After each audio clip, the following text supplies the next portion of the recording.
கையில் ஆடுமா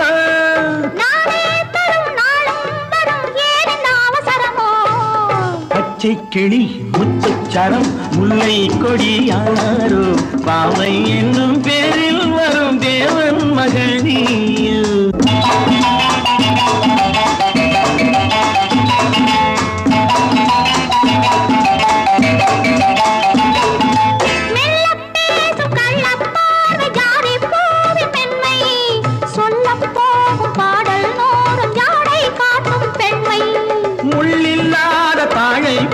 தோகை மேனி என்று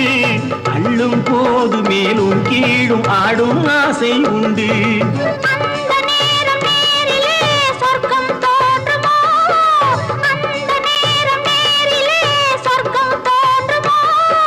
காணாததும் கேளாததும் காதலில் விளங்கிடும்